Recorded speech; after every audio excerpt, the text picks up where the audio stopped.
Shqipëria ka mbërritur ditën e dieshme në Nish teksa sot do të luajë ndeshjen ndaj Serbisë në kuadër të kualifikueseve të botërorit.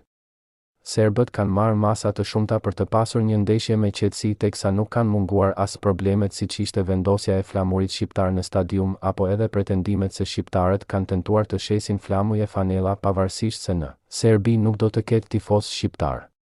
Sikur të mos mjaftonin këto, serbët kanë një tjetër frikë. Ata i tremben faktit se shqiptarët janë duke bler bileta për të qenë në stadium dhe diçka të tillë po e bëjnë shqiptarët që zotërojnë një pasaportë serbe. Të shumt janë ata që kanë mbetur jashtë kufive zyrtar të Kosovës në luginën e Preshevës apo Bujanoc, ndërkohë që ka edhe shqiptar në Nish e Leskovac. Duke përfituar nga pasaporta serbe, këta mund të blejnë bileta për të qenë në stadium, gjë e cila do të sillte jo pak probleme për sigurinë e ndeshjes, duke qenë se çdo incident që mund të ndodhë nga tifozët i faturohet palës serbe pavarësisht se mund të ketë shqiptar nëpër tribuna.